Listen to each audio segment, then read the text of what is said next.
de la carta a los Gálatas. Carta a los Gálatas. Y vamos a comenzar viendo una pequeña introducción de esta carta, para luego adentrarnos en toda esta carta que tiene 6 capítulos. Quiero animarle para que comience a estudiarla, comience a analizarla, comience a mirarla, porque eso es lo que vamos a tratar de hacer acá. Y como estas van a quedar grabadas, entonces usted se puede retroalimentar después. Y si alguien quiere las copias, yo las tengo en PDF de los mensajes y los puedo hacer llegar. Ok. En esta parte introductoria de esta carta a los Gálatas, vamos a considerar 4 aspectos que son muy fundamentales y necesarios para tener un contexto general de la carta y así saber dónde vamos a adentrarnos. Primero le quiero pedir, hermano, que sea muy fiel, por favor, muy fiel a la asistencia cada domingo acá por la tarde para poder ver esta enseñanza. Lo primero que vamos a mirar en esta es la importancia de esta carta, es decir, su importancia. ¿Cuán importante es la carta a los Gálatas? Yo comencé en Cali una serie y espero que usted esté pendiente allí acerca de la carta a los romanos. Vemos que la carta a los romanos tiene 16 capítulos y hay quien ha dicho que la carta a los Gálatas es la hija de la carta a los romanos, o es una miniatura de la carta a los romanos, es decir, el tema es paralelo y quise hacerlo así, unir las dos cartas pues, para poder mirarlas a la vez, ya que son temas paralelos ahí. Hay un comentarista que me gusta mucho y me apoyo mucho en él, comentarista reformado, llama William Hendrickson, y él dijo lo siguiente con relación a esta carta. Él dice: esta carta ha sido llamada el grito de guerra de la Reforma. Como yo les decía el jueves en Cali, si bien es cierto que la carta de los romanos trajo la conversión a muchas personas y aún a los reformados, luego la carta a los Gálatas se dice que fue el grito de guerra de la Reforma. Y eso es lo que vamos a estar viendo. ¿Por qué se le llama el grito de guerra a la Reforma? Porque la carta a los Gálatas aparece como el contraste a lo que estaba viviendo la Iglesia Católica tradicional en esa época, que es la Iglesia. Y vuelvo y digo aquí, el asunto es que Martín Lutero, hermanos, se conoce como el gran reformador, se conoce como el iniciador de la Iglesia protestante, pero antes de Martín Lutero, la Iglesia Católica Universal que existía hasta ese momento es nuestra historia, es nuestra herencia. Nosotros no podemos decir que nosotros comenzamos con Martín Lutero. No, la Iglesia siempre ha existido. Dios ha preservado a la Iglesia por estos 2000 años. Que con Martín Lutero hubo una reforma, sí, pero antes de Martín Lutero es la historia de nuestra Iglesia. Así que la Iglesia estaba desviándose y como siempre la Iglesia lamentablemente se ha desviado. Entonces esta carta a los romanos ayudó a enderezar el desviamiento de la Iglesia y comenzó un nuevo mover, porque obviamente la Iglesia tradicional llamada católica no quiso cambiar. Como no quiso cambiar, entonces por eso hubo que retirarse de aquellos personajes y ahí comienza la Reforma, o lo que es el protestantismo. Nosotros como protestantes estamos porque la Iglesia tradicional hasta ese tiempo no quiso cambiar. Entonces dice William Hendrickson que la gran carta se le llama también el grito de guerra de la Reforma, se le llama la gran carta de la libertad religiosa. Note, la gran carta de la libertad religiosa, porque trae libertad cuando la miramos. También se le ha llamado la declaración cristiana de la independencia. Es decir, ahí vamos a ver, hermanos, cómo las personas pueden llegar a una libertad en Cristo Jesús cuando estudian esta carta. ¿Libertad de qué? Pues libertad de la religión, libertad de legalismo, como lo vamos a estar viendo dentro de la carta. Dicen que es importante porque en cualquier época responde a la pregunta más fundamental que pudiera levantar el corazón humano. ¿Cuál es esa pregunta? ¿Cómo puedo encontrar la verdadera felicidad? La gran pregunta. ¿Cómo puedo yo obtener la paz, la tranquilidad y la libertad del temor? Ahorita yo oraba, y una de las razones por las cuales Adán, cuando pecó, huyó, y el Señor le dice: ¿por qué te escondes? Dice: porque tuve miedo. El hombre en su pecado ha tenido miedo y se está escondiendo. Miedo a la condenación. Yo no sé si usted tiene miedo, hermano, pero nosotros todos los días ofendemos a Dios. El hombre ofende a Dios. Y entonces, si realmente hay un Dios santo y puro, cuando miramos nuestra condición pecaminosa, yo no sé si no nos da temor enfrentar a ese Dios. O Él dejó unas leyes. Yo no sé si a usted no le da temor enfrentar a ese Dios cuando va a reclamar la conducta de nosotros en relación a esas leyes. Entonces, cuando uno viene a leer la carta a los Gálatas, se da cuenta que a pesar de nuestro pecado y de nuestro temor de enfrentar a ese Dios tan santo y tan puro, Dios ha dado y ha provisto una libertad para no tener temor a Dios a través de Jesucristo. Y es lo que la carta nos quiere enseñar, y librarnos de la religión. Por otra parte, el pastor John MacArthur afirma de una manera impresionante esto. Él dice: muchos historiadores de la iglesia sostienen que Martín Lutero puso los fundamentos de la reforma al escribir su comentario sobre Gálatas. El gran reformador alemán, Martín Lutero, dijo lo siguiente: la carta a los Gálatas es mi epístola. Estoy unido a ella en matrimonio. Por decirlo de alguna manera, Gálatas es mi Catalina. Así es el nombre de la esposa de Martín Lutero. Dice: Gálatas es mi Catalina. Yo no sé si podemos llegar hasta allá nosotros. Dice: fue con base en este estudio meticuloso y sumiso de las Escrituras, está hablando del pastor MacArthur, y en especial el libro de Gálatas, que Lutero descubrió el plan de Dios de salvación por la gracia que obra mediante la fe. Un plan contrario en todo sentido a la enseñanza católica romana de salvación por obras que se había impuesto por más de 1000 años. Entonces, hermanos, cuando Martín Lutero lee la carta y la enseña a los Gálatas, por eso él dijo: es mi aliada, es como mi esposa, porque él llegó a comprender y vio cómo la Iglesia Católica estaba retorcida confiando en las obras para la salvación. Y él vio que la carta a los Gálatas era totalmente contraria. Ahora, esto es, yo sé si a usted le impresiona, pero la carta a los Gálatas, como lo vamos a ver ahora, surge precisamente porque lo que la Iglesia Católica estaba viviendo, también lo estaban viviendo las iglesias de Galacia. Y hermano, hoy día está pasando lo mismo. Hoy día las iglesias, los pastores deberían volver a tomar la carta de los Gálatas para revisar su enseñanza, revisar su práctica dentro de las iglesias, porque ya somos igual que la Iglesia Católica, confiando todavía en los méritos del hombre para obtener la salvación. Usted salga aquí a la calle, no solamente a la calle, de pronto vaya a una iglesia, hermano, puede entrar a esa iglesia, que todas las personas están allí, pregúntele a las personas: ¿usted por qué? ¿Usted está seguro de la salvación? Muchos le van a decir que sí, pregúntele por qué. Seguro que le van a decir: ah, no, porque yo hice una oración de fe, no, porque es que yo procuro guardar la ley, no, porque es que yo estoy viniendo acá. Es decir, todos le van a responder que ellos están haciendo algo.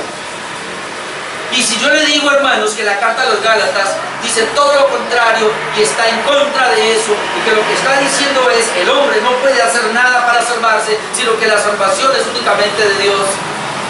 Entonces, cuando miramos eso, nos damos cuenta que hay un error grave. Los pastores no enseñaron bien, no están enseñando bien, o la iglesia no está asimilando, o no se está leyendo la Biblia. Pero eso era lo que estaba pasando en las iglesias de Galacia, a las cuales les escribe el apóstol Pablo. Por eso el pastor John MacArthur dice eso, y él hace un comentario de un hombre llamado Merritt Teney, y él dice que escribió acerca de los Gálatas lo siguiente. Él dijo lo siguiente: el cristianismo habría sido una secta judía más, y el pensamiento del mundo occidental pagano del todo, de no haberse escrito la epístola a los Gálatas. Gálatas incorpora el germen de la enseñanza sobre la libertad cristiana que separó al cristianismo del judaísmo y lo lanzó a una carrera de conquista misionera. Fue la piedra angular de la reforma protestante, porque su enseñanza de salvación solo por gracia se convirtió en el tema dominante de la predicación de los reformadores. Es decir, hasta Martín Lutero, la iglesia, estoy hablando de la iglesia romana en general, enseñaba salvación por obras, pero hoy día no estamos lejos de eso. En nuestro tiempo también las iglesias enseñan salvación por obras. ¿Cómo yo sé? ¿Cómo sabemos nosotros que una iglesia o un pastor enseña salvación por obras? ¿Cómo yo sé en este momento que alguien en este recinto está confiando en sus obras para su salvación? Cuando usted cree que la salvación se pierde. Cuando una persona cree que él se pierde, que él puede perderse, porque una persona creyendo en un salvo se puede perder, él está creyendo en salvación por obras. Porque la única manera para que una persona se pueda perder es cuando descansa la salvación en la persona. Pero si la salvación descansa en Dios, no se puede perder. Porque Dios no es un perdedor. Porque Dios no hace nada a medias. Como yo decía esta mañana, si Dios escogió a las personas desde antes de la fundación del mundo para salvación, lo va a llevar a la gloria. Pero si yo creo que la salvación depende de mí, obvio que la pierdo. Entonces ahí nos damos cuenta si es salvación por obras. Y cuando ahora que vamos a estudiar la carta a los Gálatas, nos vamos a dar cuenta que esto no es así. Esta carta, hermanos, es importante porque nos enseña de la libertad que tenemos en Cristo. Basta con leer capítulo 5.1, Gálatas 5.1. Usted puede encontrar allí donde dice: estad pues firmes en la libertad con que Cristo nos hizo libres, y no estéis otra vez sujetos al yugo de esclavitud. Esto lo vamos a estar viendo. Hay un yugo de esclavitud que tenían las iglesias de Galacia. Y el apóstol Pablo los llama a la libertad y les dice: estén firmes en la libertad con que Cristo nos hizo libres. Hermano, lo más maravilloso que hay en la vida cristiana es entender la libertad que Cristo nos ha entregado a nosotros. Esta libertad se encuentra entonces cuando uno está dispuesto a dejar todo intento de salvarse a sí mismo y aceptar a Jesucristo como su único Señor y Salvador. Cuando nos gloriamos, como dice el apóstol Pablo, solamente en la cruz de Cristo. En Gálatas 6.14, ¿de qué está ahí con Gálatas? En Gálatas 6.14 leemos lo siguiente, dice Pablo: pero lejos esté de mí gloriarme, sino en la cruz de nuestro Señor Jesucristo, por quien el mundo me es crucificado a mí y yo al mundo. Esto lo vamos a explicar después, cuando lleguemos ahí en su debido momento. Pero Pablo está diciendo: si hay algo en lo cual yo me voy a gloriar, es en la cruz de Cristo. Pero quien cree que la salvación es por obras, que hay mérito en la persona, obviamente la persona se va a gloriar en su mérito o en la buena obra. También podemos confiar en Cristo, porque Él fue el único que cumplió la ley, como dice Gálatas 3.13. Dice Gálatas 3.13: Cristo nos redimió de la maldición de la ley, hecho por nosotros maldición, porque escrito está: maldito todo el que es colgado en un madero. Cristo nos redimió o nos salvó de la maldición de la ley. ¿Y cuál es la maldición de la ley? Eso lo vamos a ver también en su debido tiempo. Pero hermanos, la maldición de la ley, si usted quiere saber, vaya, lea Deuteronomio 28, pero no los versículos del 1 al 14, que es lo que todo el mundo lee, y que yo estoy bendito, y que yo soy cabeza, y que yo no soy cola. No, lea del 15 al 68. Deuteronomio 28, del 15 al 68, le va a decir: maldito si no hace, maldito esto, maldito lo. Esa es la maldición de la ley. Es decir, todo el incumplimiento a la ley de Dios requiere la maldición. ¿Y cuál es la mayor maldición, hermano? Estar separado de Dios. Porque Dios nos hizo a nosotros y necesitamos de Él. Pero la maldición es estar separado de Dios. ¿Y dónde? Pues en el infierno. Eso en cuanto a la importancia de la carta. Le dije que iba a hablar de 4 aspectos. El primer aspecto. El segundo aspecto que quiero hablar es acerca de los destinatarios. Y vamos a hablar un poquito acerca de los destinatarios. ¿Quiénes eran ellos? Bueno, así brevemente, había una tribu llamada Gali. Esto es galos, que su significado era guerreros. Una tribu en tiempos de Jesús. También se le llamaba Galatae, esto es Gálatas, es decir, nobles. La palabra Gálatas viene de la nobleza, nobles. Al ser conquistados por los romanos, ese territorio se convirtió en la provincia romana de Galacia. Es decir, había un sector, creo que hoy es Turquía, si no estoy mal allá, pero había un sector en la parte del sur donde había sector con muchas provincias allí donde estaban esos galateos puestos. Pero cuando los romanos conquistan ese territorio, entonces ahora viene la parte norte y se hacen otro tipo de provincias allí, y entonces se llamaban las provincias de Roma. Pero luego encontramos, como ya lo dije, hay 2 tipos de Gálatas allí, o de estos, de Galis, son los del sur y los del norte. Los del norte fueron conquistados por los romanos.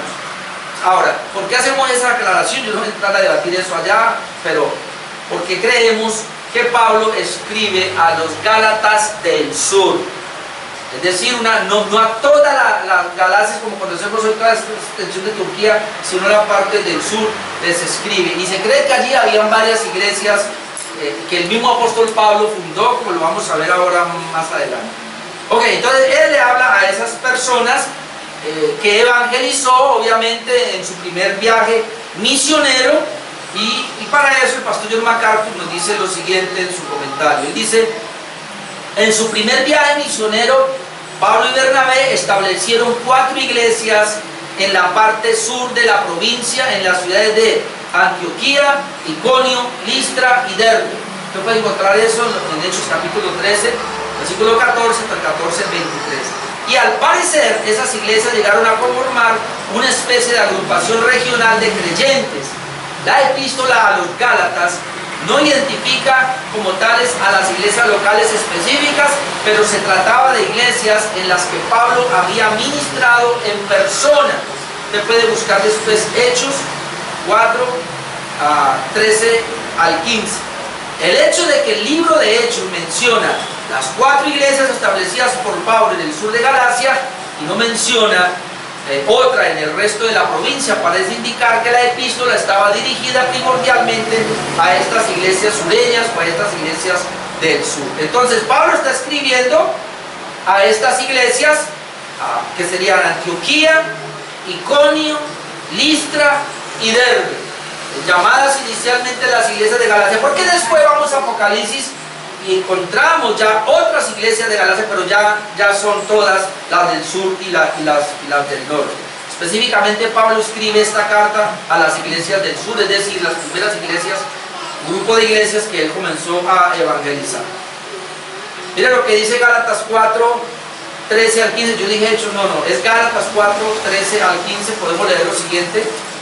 Y aquí hay una referencia cuando Pablo fue allá a predicarle. En Gálatas 4, 13 al 15 dice Pablo acá: pues vosotros sabéis que a causa de una enfermedad del cuerpo os anuncié el evangelio al principio, y no me despreciasteis ni desechasteis por la prueba que tenía en mi cuerpo, antes bien me recibisteis como a un ángel de Dios, como a Cristo Jesús.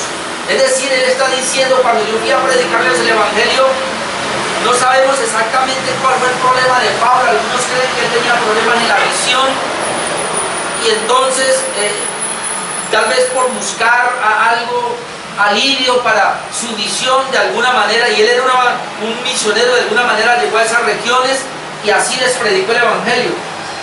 Y Él está trayendo eso, no lo vamos a ver más adelante, pero él está trayendo esto por una razón, porque luego dice, ¿dónde pues está esa satisfacción que experimentabais? Porque os doy testimonio de que si hubieseis podido, os hubieseis sacado vuestros propios ojos para dármelos. Es decir, en este contexto, y cuando lleguemos allá lo vamos a ver, que estas iglesias de alguna manera estaban rechazando al apóstol Pablo. Y él dice, pero ¿por qué no están haciendo ahora? Si yo fui y les llevé el evangelio, yo fui y les prediqué, y yo tenía un problema en mis ojos, y aún ustedes me recibieron de tal manera y me amaban tanto que dijeron, oh, si pudiéramos, yo me quitaba los ojos y se los pasaba a usted y me diera a los enfermos. Por eso se cree que Pablo tenía una enfermedad. Pero él aquí está diciendo la manera como él se encontró con estas regiones de Galacia y les llevó el evangelio. Entonces Pablo les escribe, y ese es el punto acá, y comenzamos ya a entrarnos en por qué esta carta. Pablo les escribe por un problema que había con los judaizantes. ¿Quiénes son los judaizantes? Bueno, judíos convertidos que habían influenciado a los creyentes gentiles a practicar ciertos ritos judíos para poder ser agradables a Dios fuera de Cristo. Me explico. Obviamente cuando el apóstol Pablo comienza a predicar el evangelio obedeciendo el mandato de Jesús llamado la Gran Comisión de ir por todo el mundo y predicar el evangelio, mandato que tú y yo debemos hacer hoy día también, predicar el evangelio a todo el mundo. Pero Pablo va predicando el evangelio a todas estas personas, llega a Galacia, les predica el evangelio y ahí hay convertidos de los gentiles, convertidos de los judíos. Pero ¿qué pasó? Cuando Pablo sale de allí, comenzaron a llegar otros judíos, se convirtieron, no sabemos de qué manera, pero llegaron a decir más o menos así, sí, Cristo está bien, pero además de Cristo, hay que guardar los ritos de la ley. Si ustedes no se circuncidan, y lo dice Gálatas capítulo 3, no son salvos. Si ustedes no guardan la ley, no son salvos. Y yo pudiera decir esto otro, si ustedes no caminan en santidad, no son salvos. Noten lo que voy a decir, hermanos. Aquí no estamos hablando de una conducta cristiana como resultado de la salvación. Aquí estamos hablando que los judaizantes estaban diciendo que además de creer en Cristo para ser salvos, ellos debían guardar la ley. Es muy distinto, como yo lo expliqué acá, en el tema de la justificación y la santificación, que me cayó como anillo al dedo porque me ayuda aquí. Una cosa, hermanos, es decirle a usted que si usted ya es salvo, ya es justificado, que usted debe ser santo. A decirle que usted debe ser santo para poder ser salvo. Es muy distinto. Una cosa es decir que usted, como ya es salvo por la pura gracia, usted ahora debe guardar la ley de Dios. A decirle que si usted no guarda la ley de Dios, usted no es salvo. ¿Ve la diferencia? Es decir, yo no puedo añadirle para mi salvación o para la salvación suya ninguna obra humana, porque la salvación es por pura gracia de Dios. Y tenemos que predicar la gracia de Dios para la salvación. Ya cuando una persona es salva, ahora le predicamos entonces santificación, que es diferente. No confundamos justificación con santificación, porque ahí es donde está el enredo. Entonces, ¿qué pasaba en Galacia, en la región de Galacia, en todas estas iglesias? Que los judaizantes dijeron, Cristo no es suficiente, hay que hacer algo. Y hermanos, ¿acaso la iglesia católica no está así? El grito de guerra de la carta de los Gálatas, el equipo de los reformadores, era eso, porque ellos estaban diciendo, mire, para poder ser salvo, debe usted cumplir con ciertas indulgencias. Para usted poder ser salvo, debe hacer buenas obras. Para usted poder ser salvo, debe. Y Cristo, sí, crea en Cristo, pero haga esto. Hoy día es lo mismo. Muchas iglesias dicen que son cristianas. Vean, hermanos, una iglesia cristiana tiene a Cristo como su centro y como su todo. Pero si en una iglesia dicen que es cristiana, pero dice Cristo más esto, ese más, además de que no cala, además de que estorba, ese más es una añadidura, y eso nos va a llevar a un evangelio diferente, como entre los lo vamos a mirar. Ese era el problema que había. Ellos no estaban satisfechos entonces con el Evangelio y lo complementaban con las obras de la ley. Esos son los judaizantes. No estamos satisfechos con el Evangelio, hay que hacer algo más. Y este era el problema. El pastor John MacArthur dice, aquí en esta parte, ahora voy a leer el pasaje que lo dice, los judaizantes causaban gran confusión en las iglesias y pervertían con serias distorsiones el Evangelio de Cristo, basado en Gálatas 1:8, que dice que alguien ha distorsionado el Evangelio. Enseñaban que los gentiles deben convertirse en judíos mediante la circuncisión antes de que pudieran convertirse en cristianos. Es decir, primero tiene que ser judío y luego cristiano. Y que todos los cristianos, tanto judíos como gentiles, eran justos delante de Dios solo si permanecían subyugados a las leyes, regulaciones y ceremonias mosaicas. Entonces, hermanos, miren, hoy día está lo mismo. Llegaron los judaizantes a las iglesias cristianas y les están diciendo que el día domingo fue inventado por la iglesia católica y que eso es idolatría y que el verdadero día es el sábado, ¿verdad? Cuando no entienden que el sábado, hermanos, era una tipología de Jesucristo. Les están diciendo también que deben comenzar a guardar fiestas judías.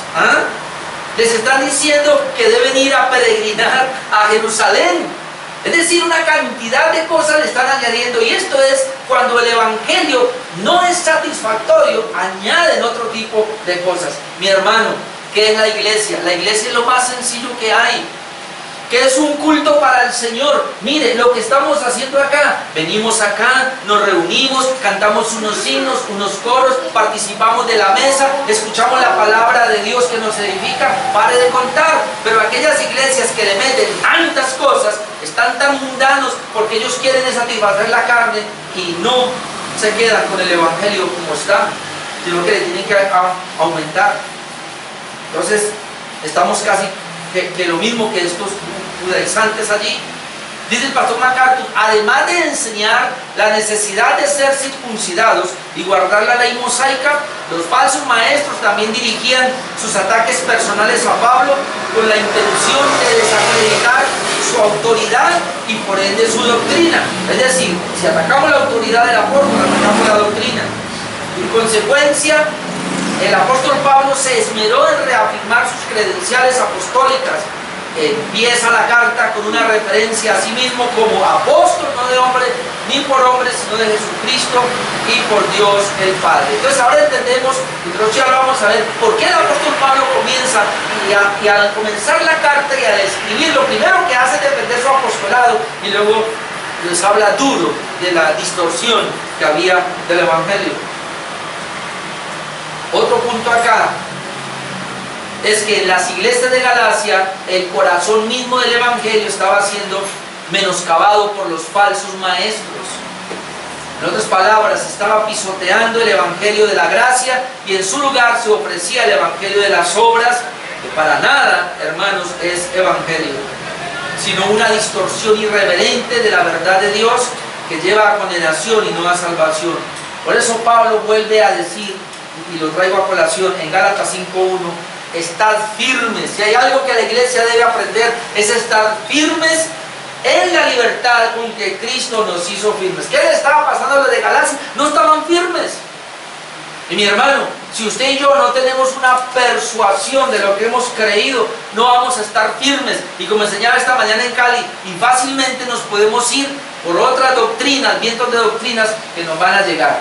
Algo que el Señor nos llama es a permanecer firmes para no dejarnos, para no entrar en una desviación. En tercer lugar, vamos a mirar el autor.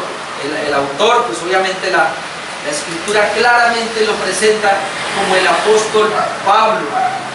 Uno siempre puede ver, y esto es lo que manejan los teólogos, hay evidencias externas y hay evidencias internas, en este caso para saber quién es el autor.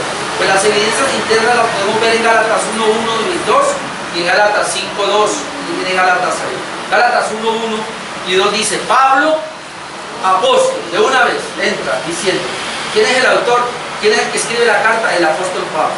Pablo apóstol, luego dice, no de hombre, ni por hombre, sino por Jesucristo y por Dios el Padre, que lo resucitó de los muertos, por eso ya lo veremos con mayor amplitud. Y todos los hermanos que están conmigo a las iglesias de Galacia. Note, a las iglesias de Galacia. De la carta de los Gálatas se escribió a un grupo de iglesias que estaban en la región sur, llamadas Galacia. Y en Gálatas 5:2, el apóstol Pablo también dice allí, he aquí yo Pablo digo, que si os circuncidáis, de nada os aprovechará Cristo. Entonces está diciendo en la carta, he aquí yo Pablo les digo, ¿no? Entonces, afirmando que él es el autor de esta carta. Entonces, esa sería la evidencia interna, pero la evidencia externa, obviamente, como lo dije, lo mismo con Romanos, los padres, los apostólicos o la iglesia, en la historia de la iglesia. Los primeros padres apostólicos, llamados los padres apostólicos, porque después de que murieron los apóstoles, pues quedaron estos padres apostólicos. ¿Ellos qué hicieron? Ellos escribieron muchos libros, y en esos libros que escribían, ellos siempre hablaban de que el autor de la carta a los Gálatas era el apóstol Pablo. Y así mismo ha ocurrido en la historia del cristianismo. Ahora, se cree entonces que esta epístola o carta de los Gálatas fue la primera que escribió el apóstol Pablo. ¿Cuántas cartas escribió el apóstol Pablo? Hay quienes dicen que 13, otros que 14. Yo estoy casi con los del 14. ¿Cuál es la que está en duda? Hebreos.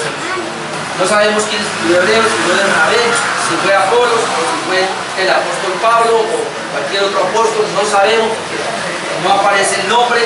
Hasta ahora no ha habido una persona que, alguien cree que fue Apolos, no sabemos realmente, pero es muy parecida, obviamente, aunque con muchas diferencias también a las demás cartas. Pero bueno, por lo menos 13 cartas escribió el apóstol Pablo, y la primera fue Gálatas. La primera fue Gálatas. Entonces, ¿cuándo la escribió? Se cree que la escribió después del concilio de Jerusalén, como se lee en Hechos 13, 1 y 2. Note, Hechos 15, 1 y 2. Hechos 15, 1 y 2, para el que está tomando nota allí. Mire lo que podemos encontrar en Hechos 15, 1 y 2.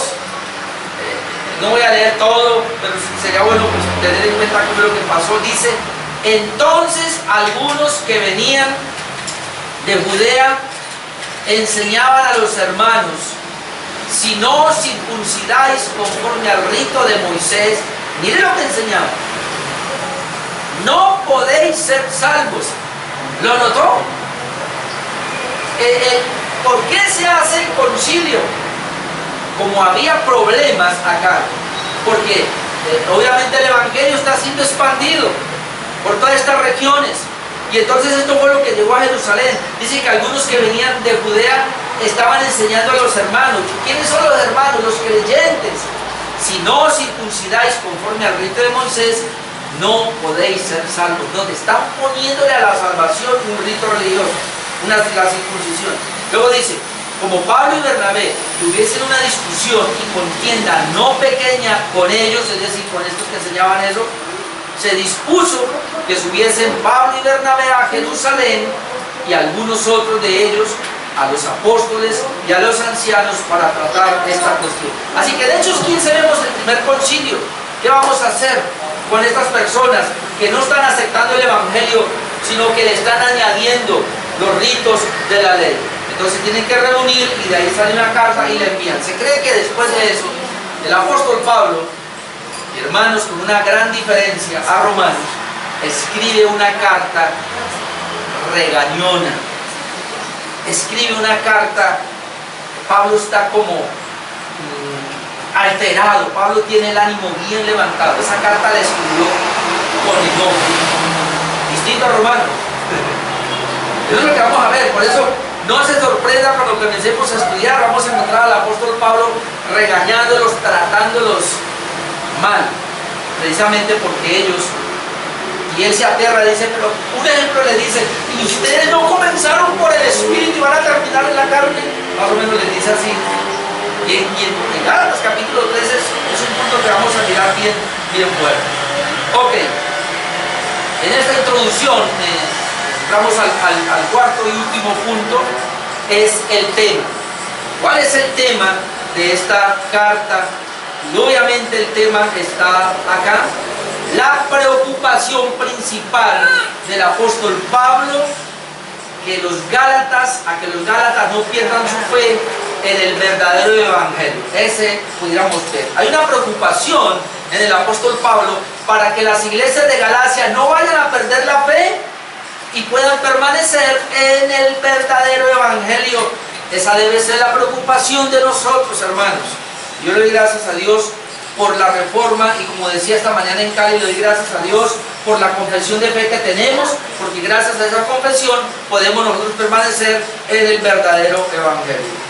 Le voy a mostrar solamente algunos versículos del capítulo 1, versículos 6 hasta el 9 y el 11. Mire lo que el apóstol Pablo comienza a mostrar.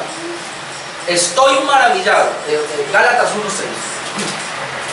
Estoy maravillado de que tan pronto os hayáis alejado del que os llamó por la gracia de Cristo.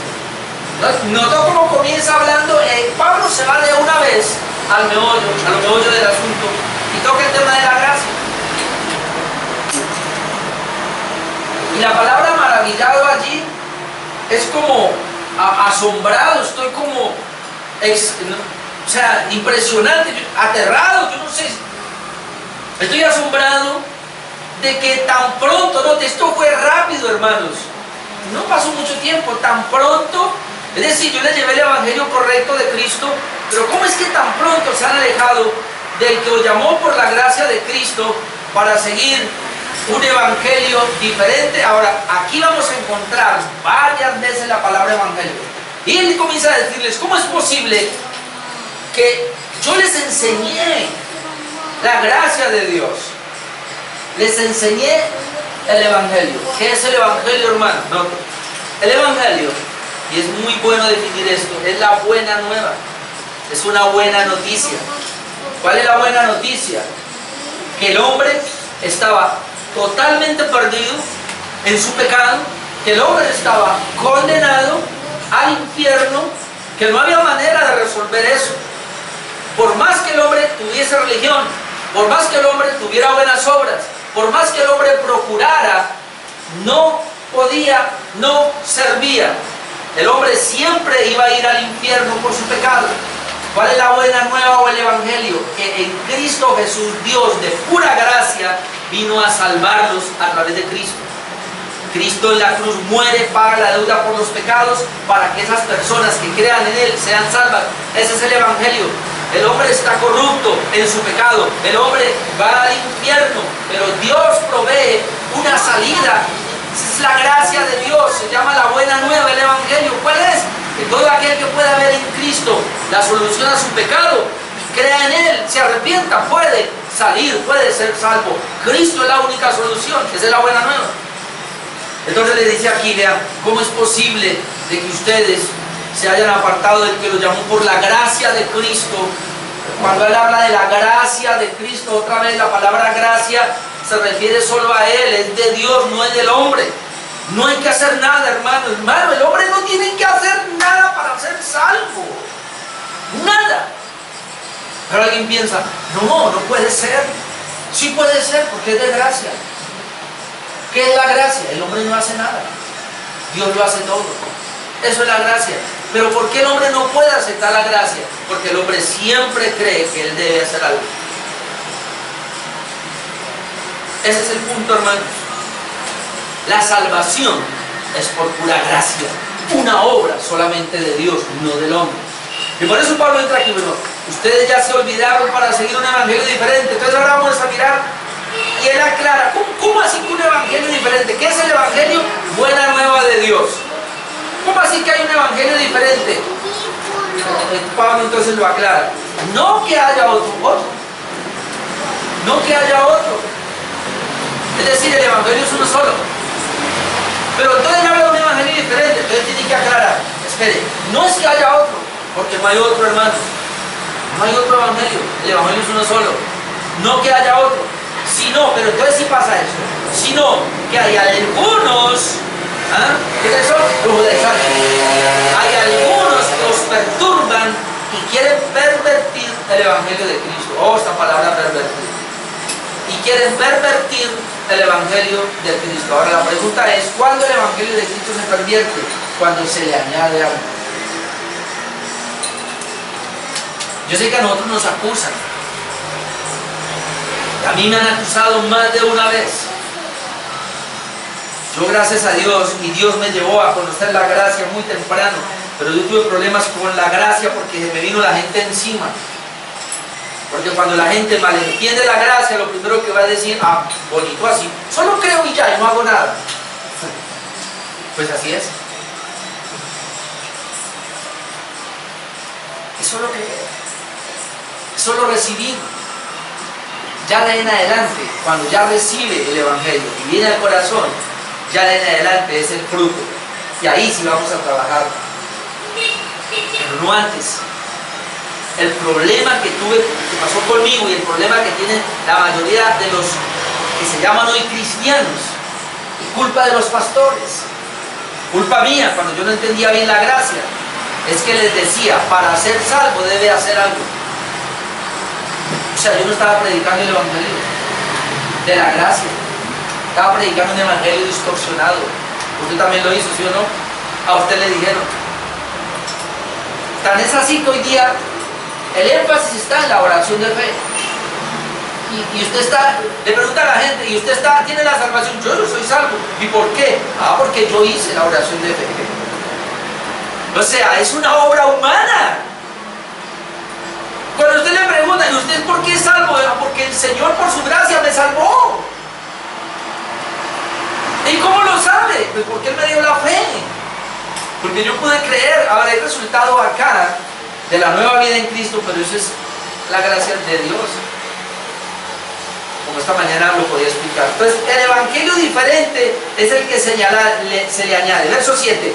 No que haya otros, sino que hay algunos que os perturban y quieren pervertir el Evangelio de Cristo. Ahora note lo que dice Pablo. Más si aún nosotros, y nosotros son los apóstoles, o un ángel del cielo os anunciare otro Evangelio diferente del que os hemos anunciado, sea anatema.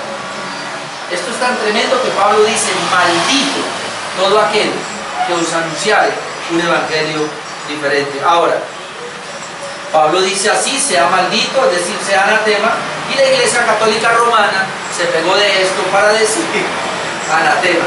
Cuando usted vaya y si alguna vez quiere leer el concilio,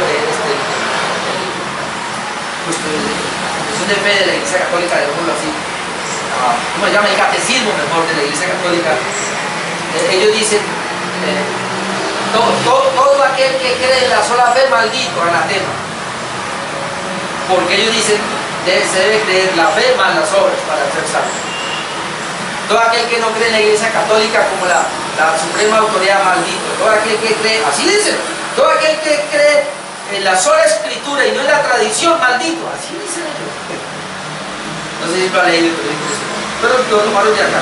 Pero Pablo dice, maldito todo aquel que ha pervertido el Evangelio, que os anuncia un Evangelio diferente al que se ha anunciado. Verso 9, como antes hemos dicho, también ahora lo repito, si algunos predica diferente Evangelio, otra vez la palabra Evangelio, del que habéis recibido, sea anatema. Versículo 11, mas os hago saber, hermanos, que el Evangelio anunciado por mí no es según hombre. El Evangelio anunciado por mí, dice Pablo, no es según hombre. La buena nueva no depende del hombre. Cuando lo hacemos dependiente del hombre, es un Evangelio diferente. ¿Qué se requiere para la salvación? Nada. Ninguna obra del hombre. Es gracia de Dios. Ese es el Evangelio, la buena nueva. El hombre que hace solamente lo recibe. Y eso es que cuando el hombre lo recibe es porque Dios ya por gracia opera en el hombre. Cuando usted creyó, el creer no es suyo. Dios ya operó en usted para que pudiera creer. El arrepentimiento ni es suyo. Dios ya operó en usted para que se pudiera arrepentir. Entonces, las acciones de nosotros son consecuencia de un Evangelio de gracia, de pura gracia. Y entonces eso es lo que va a tratar el apóstol Pablo y se va a meter por diferentes maneras, y lo vamos a entender hasta la saciedad, y va a poner ejemplos del antiguo pacto en la carta de los Gálatas para que podamos comprender, hermanos, y rescatar el evangelio verdadero, que es el evangelio de la gracia de Dios. Hoy día, ¿cómo está el evangelio mezclado, hermanos? También se afirma, también se afirma la esencia o el contenido del evangelio, es decir, el hombre no es justificado por las obras de la ley, sino solamente mediante la fe de Jesucristo. Y eso lo tiene que ratificar, por eso ahí lo compara o es un paralelo aquí con Romanos, porque eso está ahí. El hombre no es justificado por las obras de la ley, sino solamente por la fe en Jesucristo. Podemos mirar algunos pasajes como Gálatas 2, 15 al 16. Gálatas 2, 15 al 16 leemos, dice: nosotros, hablando Pablo, judíos de nacimiento y no pecadores de entre los gentiles, sabiendo que el hombre no es justificado por las obras de la ley. El hombre no es justificado por guardar la ley, sino por la fe de Jesucristo. Ahora dice: nosotros también hemos creído en Jesucristo para ser justificados por la fe de Cristo y no por las obras de la ley. Y miren cómo remata: por cuanto por las obras de la ley nadie será justificado. ¿Y por qué tiene que venir y declarar de esa manera el apóstol Pablo? Otra vez por los judaizantes que le estaban haciendo creer a las iglesias de Galacia que era Cristo más algo más. Hermanos, yo le doy gracias a la reforma, porque la reforma, y aquí ya estamos viendo que Martín Lutero, gracias a estudiar mejor Gálatas y entender mejor Gálatas, nos llevó al evangelio de la gracia. Pero hoy día la mayoría de las iglesias dicen Cristo más algo más, Cristo más esto, Cristo más esto. ¿Usted es salvo entonces por qué, hermano? Porque Cristo más su santificación. ¿Usted es salvo por qué? Porque Cristo más su fe. ¿Usted es salvo por qué? Porque Cristo más su arrepentimiento. No, mi hermano, no. Eso es consecuencia de la salvación. Yo soy salvo única y exclusivamente porque Cristo en la cruz del Calvario murió por mí. Pare de contar. Eso es. Y eso tiene que estar claro en nosotros. Ya lo demás son los medios que Dios usa para recibir y para caminar como cristiano. Pero mi salvación, su salvación, depende únicamente de la obra de Jesús en la cruz del Calvario, cuando Él pagaba. Yo por eso lo he dicho aquí, hermanos, y tenemos que tener claro, hay dos maneras como somos salvos nosotros: por la obra pasionaria de Cristo y por la obra vivida o práctica de Cristo. Cuando Cristo viene, y eso lo vemos en la justificación, y Él se hace humano, se hizo humano por dos razones. La primera, para poder cumplir la ley perfectamente. Por eso, desde niño, el Señor Jesús cumplió la ley perfectamente. Esa es la razón por la cual a Jesús a los 8 días lo llevaron al templo y lo presentaron y lo circuncidaron, porque Él vino a cumplir la ley, no para que tú fueras a ser circuncidado tampoco a los 8 días. No, Él la cumplió por nosotros. Y gracias a esa justicia, Él nos la imputa a nosotros los creyentes. Y la segunda manera como nos salvó fue cuando Él en la cruz muere de una manera vicaria, es decir, Él muere en mi lugar.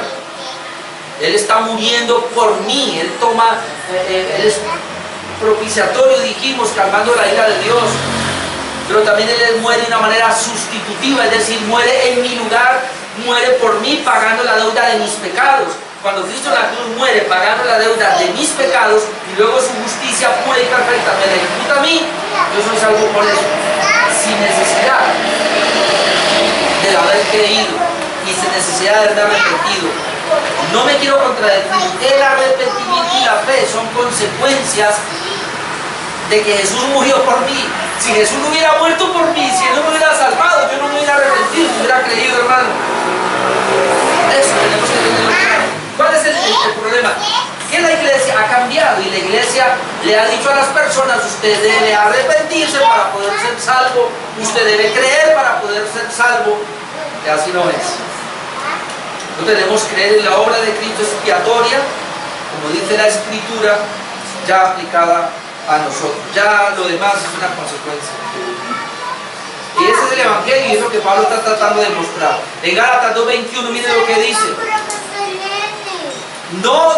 Pablo dice, no desecho la gracia de Dios, pues si por la ley fuese la justicia, entonces por demás murió Cristo. No, si por la ley, cuando dice aquí por la ley, está diciendo, si yo soy justo o soy salvo por guardar la ley, ¿para qué Cristo? No hubiera tenido necesidad Cristo de morir en la cruz. Mire, mi hermano, digámoslo de esta manera porque la gente usa esto como una obra. Muchos dicen, ¿cómo yo soy salvo? Por arrepentirse y por creer. Yo uso mucho eso, obviamente porque así está. Pero yo quiero llevarlo a un punto en esta tarde. Si mi salvación es por mi arrepentimiento y por mi fe, escuche lo que le voy a decir. Si mi salvación es por mi arrepentimiento y por mi fe, Cristo no necesita venir a morir. ¿Ya? Yo creo y yo me arrepiento. Pero entonces, ¿por qué vino Cristo a morir?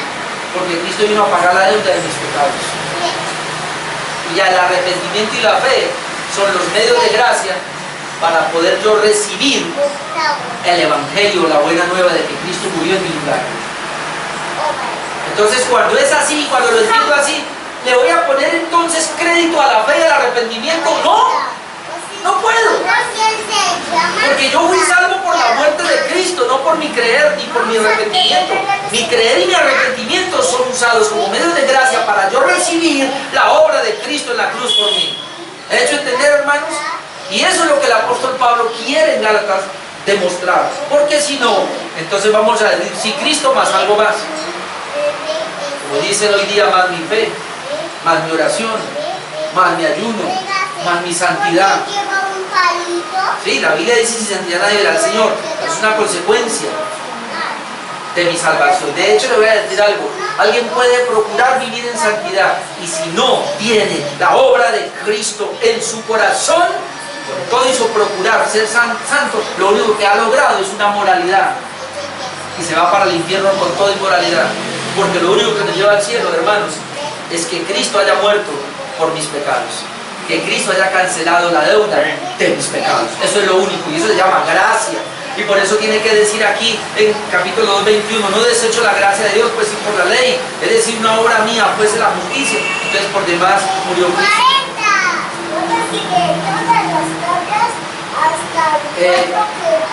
Veamos este que también. Esto lo vamos a ampliar. Entonces solamente estoy dándole aquí de cuál es el tema de Gálatas. Gálatas capítulo 3, versículos 6 al 14. Gálatas capítulo 3, versículos 6 al 14, lo leo algunas pequeñas menciones, pero después vamos a ampliar esto. Mire, Pablo dice, así Abraham creyó a Dios y le fue contada por justicia. ¿Dónde encontramos eso? En Romanos. Sabed por tanto que los que son de fe, estos son hijos de Abraham. Y la Escritura, previendo que Dios había de justificar por la fe a los gentiles, dio de antemano la buena nueva a Abraham, diciendo, en ti serán benditas todas las naciones. La buena nueva de que en ti serán benditas. Recuerde la palabra en ti, eso lo vamos a ver. Habla de la simiente de Abraham, que es Cristo. En la simiente de Abraham, que es Cristo, serán benditas todas las naciones. De modo que los de la fe son bendecidos con el creyente Abraham, porque todos los que dependen de las obras de la ley están bajo maldición. Pues escrito está, maldito todo aquel que no permaneciere en todas las cosas escritas en el libro de la ley para hacerlas. Es decir, está maldito. Si nosotros vamos a tratar de ser salvos por guardar la ley o por las obras, estamos malditos porque no las podemos guardar, no las podemos cumplir. Verso 11, y que por la ley ninguno se justifica para con Dios, es evidente, porque el justo por la fe vivirá. Y luego dice, y la ley no es de fe, sino que dice, el que hiciere estas cosas vivirá por ellas. Vuelve a hablar Pablo de las obras. Y luego dice, Cristo nos redimió de la maldición de la ley, hecho por nosotros maldición, porque escrito está, maldito todo aquel que es colgado en un madero. ¿Para qué? Para que en Cristo Jesús la bendición de Abraham alcanzase a los gentiles a fin de que por la fe recibiésemos la promesa del Espíritu. Pues Pablo lo que está diciendo acá es que la ley, hermanos, no tiene nada que ver, las obras, los esfuerzos, los méritos, no tienen nada que ver en la salvación, únicamente la fe. William Hendrickson dice entonces con relación a este tema de Gálatas lo siguiente. Él dice, ahora bien, el tema de Romanos también es la justificación por la fe sin las obras de la ley. Existe un estrecho parecido entre las dos cartas, entre Romanos y Gálatas. En Génesis 15:6 leemos, Abraham creyó a Dios y le fue contada por justicia. Estas citas aparecen en ambas cartas. Aparecen en Romanos 4:3 y aparecen en Gálatas 3:6, como lo acabamos de leer. Entre otros parecidos también verbales. Sin embargo, existe también una diferencia marcada entre las dos cartas, y aquí está lo que me llamó la atención. Romanos afirma en forma calmada y majestuosa que hay una salvación plena y libre para todo pecador, sea judío o sea gentil, que es por la fe en Cristo y sin las obras de la ley. Eso lo dice Romanos. Gálatas, en un tono en el cual falta mucho la carne y que más bien en algunos momentos se vuelve apasionado, defiende este glorioso evangelio contra sus detractores, contra dichos enemigos, sus denunciaciones con dureza. Es decir, Pablo es duro en la carta a los Gálatas. Yo antes era muy duro, todavía trato de ser duro, pero cuando se trata de defender una doctrina, hermanos, a veces toca ser duro. ¿Por qué? Porque nosotros todavía en esta carnecita, y eso le pasaba a los de Gálatas, estaban tomando el evangelio muy liviano. Pablo tiene que decir, o es o no es. O qué les parecen las palabras del apóstol Juan, cuando él le dice a la iglesia, hay unas palabras para las iglesias muy bonitas, muy románticas, pero cuando llega a la Odisea, ¿qué les dice? Ustedes, es mejor, dice el Señor, que sea frío o sea caliente, pero no tibio, porque a los tibios me da náuseas. ¿Alguien ha tenido náuseas? ¿Y por qué? ¿Por qué le da náuseas? Porque eso es, náuseas viene de fastidio, de nauseabundo, algo que usted no lo traga, usted no lo puede pasar, entonces le dan ganas de botarlo, una comida que usted no la pasa, la vomita, hermanos. Un tibio. Esto es tan tremendo, y aprovecho para decirles, esto es tan tremendo, hermanos, que así es Dios con nosotros. El Señor dice, yo prefiero que seas frío. Al fin y al cabo, si es frío, ¿qué va? Igual lo voy a mandar al infierno. O que sea caliente. Pero tibio, yo prefiero que sea frío y no tibio, porque a los tibios los vomito. Porque el tibio, ¿cómo es el tibio? Ni es frío ni es caliente. Y el Señor dice, frío o caliente. No quiero término medio. Primero muerto que tibio. Primero muerto que tibio. ¿Qué es usted, hermano, y qué soy yo con relación al Evangelio? ¿Sabía que el Evangelio es así? ¿O todo o nada? Pero hay algunos acá, padre, algunos no, que le hacen coquitos al mundo todavía. ¿Usted no sintió deseo de pegarse una bandejita ahora en diciembre? ¿Está como tibio todavía o qué? ¿Qué pasó? ¿No se ha definido? ¿Todavía decimos vulgaridades? ¿Todavía coqueteamos con el mundo? ¿No hemos podido resolver nuestros problemas todavía? Padre mío. Él está diciendo acá, y creo que esa es la forma como vamos a ver a Pablo, hermanos. En otras palabras, vamos a ver a Pablo enojado cuando vea a jugar. Así que si yo me enojo con Pablo, no me culpe. Así le dice. ¿Sabe qué es insensato? Estúpido. Le dice. Imbéciles. Así le dice. Así le dice. Eso lo veremos allá. Ok, entonces ¿por qué hace así? Porque Pablo está defendiendo el glorioso evangelio contra sus detractores, contra dichos enemigos, hace unas denuncias duras. Pablo reprende fuertemente a los destinatarios, ahí está la cita, pero no vamos a ir a ellas, quienes tendían a hacer caso a los impostores, y su reprensión es tan tajante como lo es el contraste que caracteriza esta epístola. Entonces, vamos a ver a Gálatas, vamos a ver a Romanos los jueves muy calmado, pero aquí a Gálatas lo vamos a ver enojado. Pablo está bravo, enojado. ¿Por qué? Porque las personas, los cristianos que habían recibido un evangelio correcto, lo estaban distorsionando. Ahora yo me pregunto, hermanos, si eso fue el apóstol Pablo, ¿cómo sería Dios? ¿Cómo sería Jesucristo? De ver que estaban distorsionando el evangelio. Y yo me pregunto, ¿y hoy qué está pasando? ¿Acaso el evangelio de hoy no está distorsionado? Es que evangelio de prosperidad, eso ni es evangelio. La gente hace lo que quiere con las iglesias hoy día. La gente vive como se le da la gana el evangelio. No, mi amado hermano, el evangelio hay que vivirlo como dice la escritura. Como dice la escritura. Se llamó a los líderes católicos asnos. Tremendo. Los llamó asnos. Ahí estaba el celo del apóstol Pablo en Lutero.